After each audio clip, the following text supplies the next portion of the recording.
Righto, so this week you're mainly going to see us working. You'll see how I go about making the extractors with the new kit that I've got in from the States, and Darren's been working on the exhaust. So you'll see the good bits, you'll see the bad bits, and hopefully you might learn something, and you might even teach me something in the comments. So welcome aboard, and let's see how the week goes. So you reckon putting all the electrical in's a pain, pulling them out's nearly as bad, what do you think, mate? Yeah.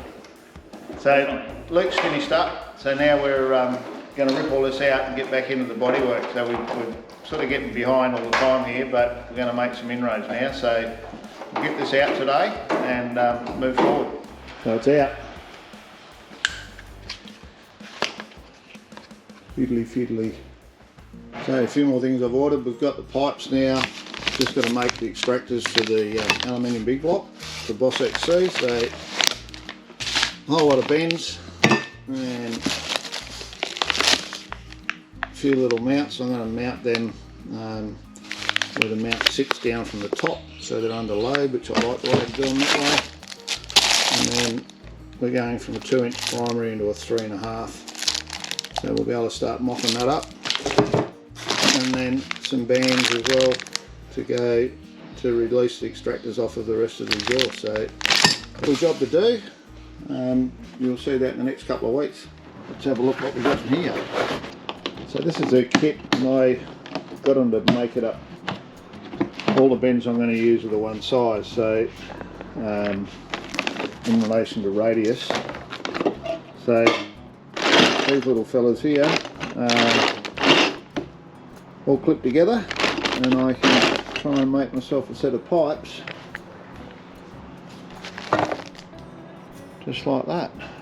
Okay, so I need a set of extractors for this car, and being a really big engine I need to make it out of 2-inch primaries.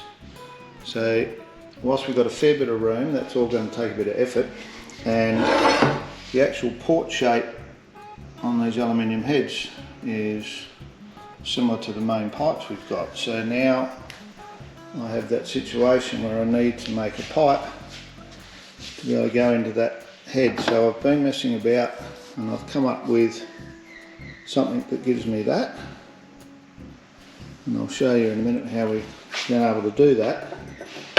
So that'll now fit into there and be TIG welded from the other side. That one needs to be opened up a little bit more by the look of it. So this particular kit is going to help me make the extractors, so it's pretty much like Lego really, and what you're able to do is actually join that onto your pipe utilising one of these little fellas.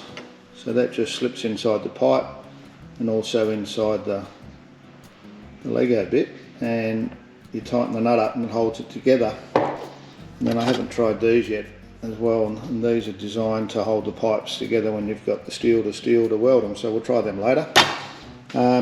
So 2-inch primary into this one, which will take us to a 3.5, and then we've got another piece that will go from that 3.5 round down to the oval pipe. So back to the job at hand. So I've been over here working out how this thing works, and as you can see there's a fairly snaky one in there already, and that one is to avoid the steering arm. So you can see up in here we're very close to the steering arm, so I've got to get myself enough clearance there, and now I need to get 4 of these 2-inch pipes through what's left of the gap. So I've made this particular one will go in here and head down that way, but it's not, I'd like to bring it out a bit further out here, so I'm just making another end piece, and as luckily enough this one's going to work out into that second port really well, so I'll actually be able to, I don't know if you can see whether my camera's going in the right spot there, but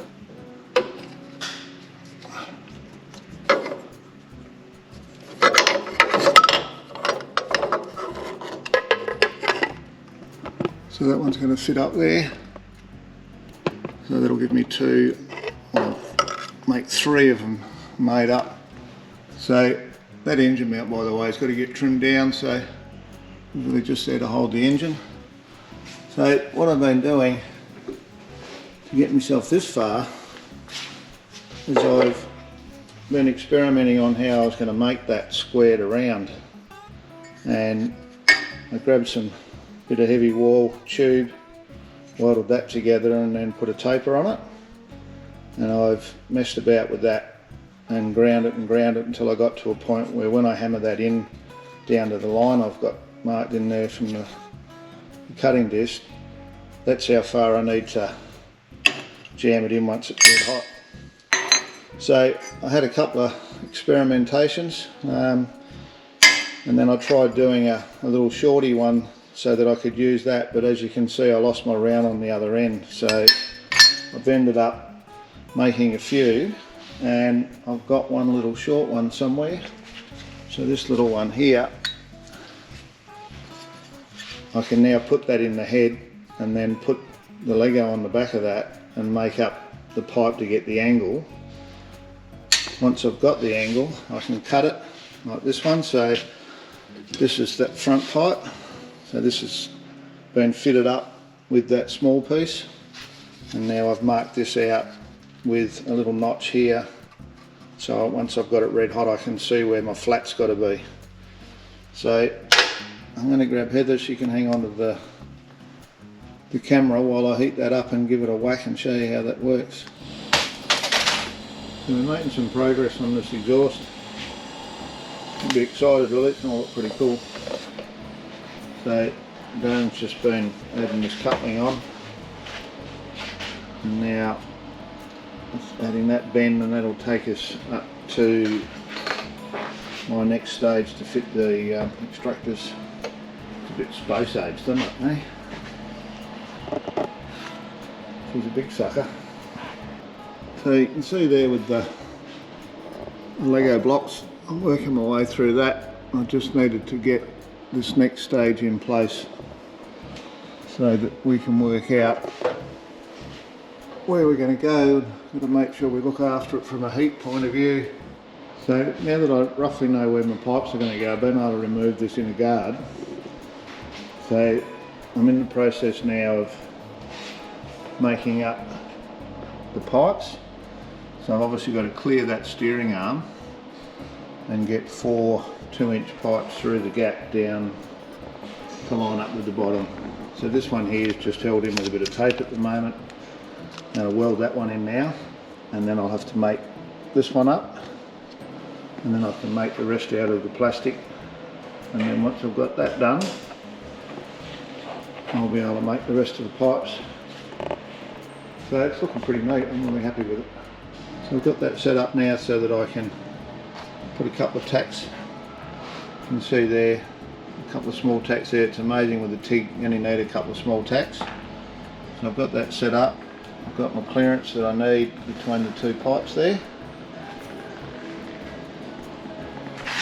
So I'll just put a couple of tacks on that and then we'll put it back in again.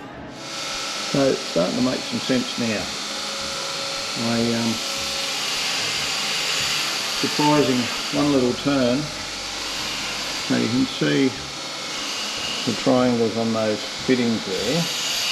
These ones here. If you line those up, then you don't have to actually put a join. So where this one's slightly stepped there, that'll mean I'll need to make that out of 2 pieces and weld it. So the idea is to try and get them to run in line and then turn. But sometimes when you're trying to dodge steering arms and stuff, you don't have that flexibility. So it's really starting to take some shape. So I'm going to make this one up now and then tack that in, and then I should be able to start cutting these out and start working my way down towards the back with a bit of light.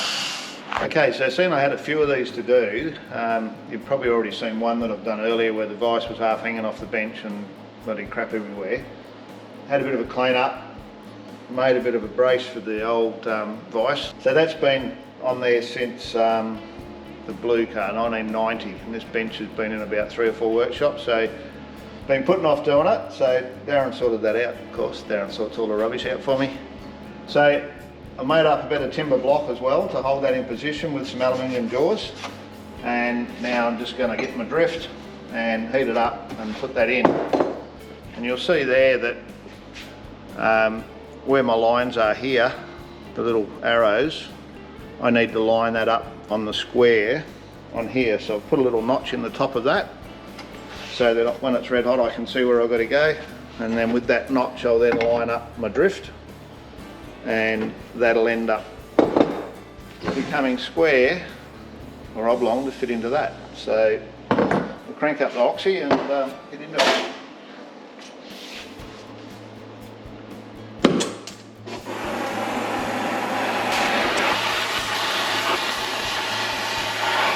I need this blowing. I don't want to go down too far because I don't want to lose the roundness, so I just want to make it the shape I want in that top 10 or 15 mil.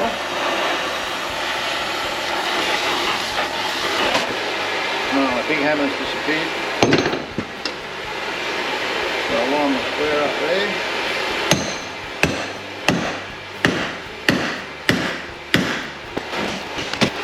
By the time I'm finished, I'll be able to do these real quick. Then I won't have to do another one for another 10 years. I think the last set of pipes I made was for the Mustang, so that'd be a good 12 or 13 years ago.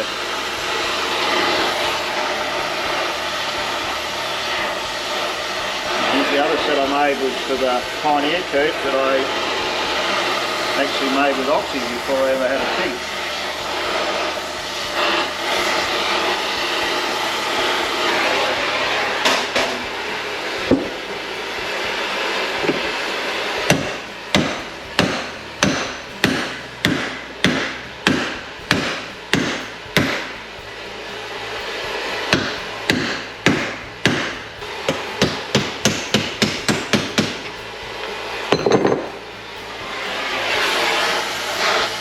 Should get it, and then I've just got to flatten the sides in to make room for that plate to slide down.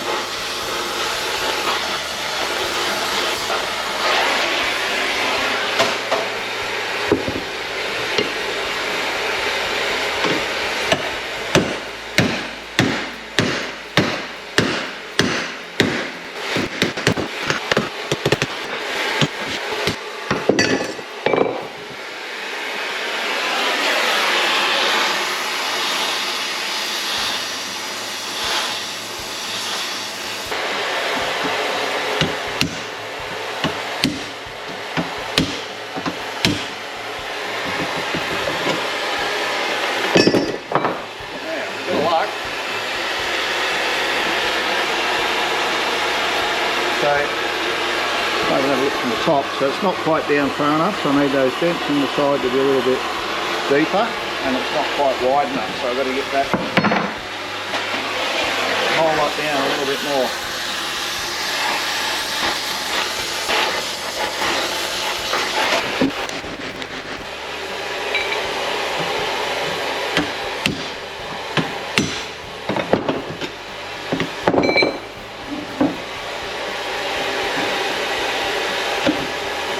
Nice tight fit, and it goes all the way down. So put a couple of tacks in that, and when I go to weld it in, I'll just, it might not need any heat, I'll just tap that in as I weld it, and that'll be a nice seal. Righto, so now that that's come off all that heat, I'm just going to whack it on the linisher now on the Scotch-Brite and make that nice and shiny, because once I've got that welded in, tacked in, it might never come back out, so I need to clean it up now rather than then realise later it's going to be a pain in the arse to clean up. So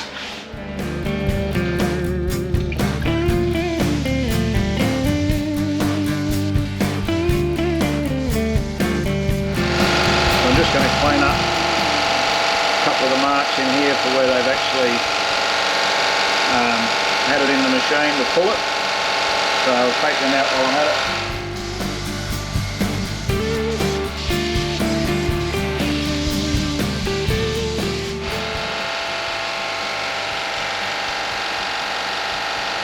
So I've made a couple of versions of this now, and I've just got Darren to come and have another look now, because I've changed a few things around. You can see the line on here. This pipe came around, was going that way, and this one was out here, and I've chopped this one now and going down, and that gets me that one and that one onto the bottom.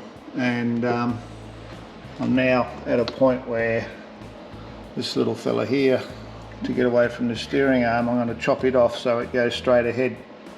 So without these blocks, I don't think there's any chance in hell that I would have actually got this far, because initially I had this one coming right up here, and then once I decided to move it in, it's made a massive difference to it. So making some progress. And then when we go underneath,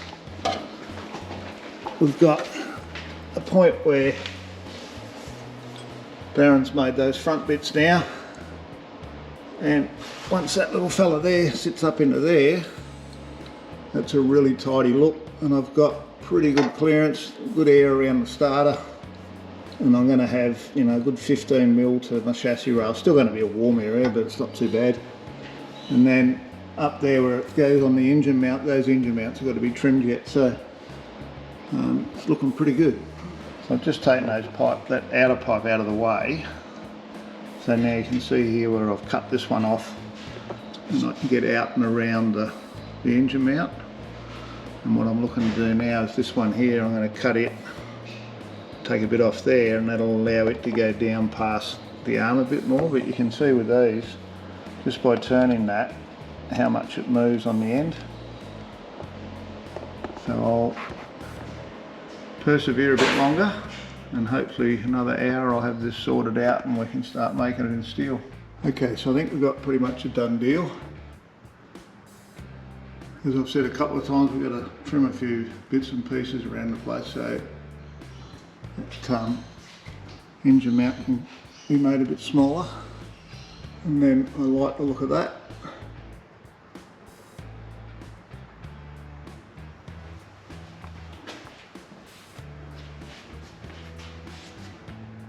And good clearance everywhere there.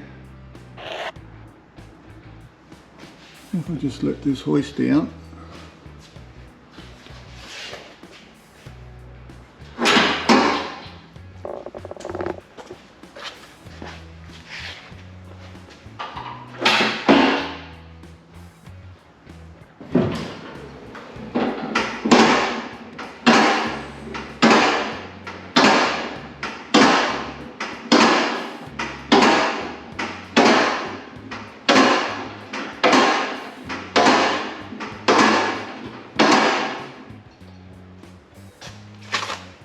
so good clearance around the steering arm now.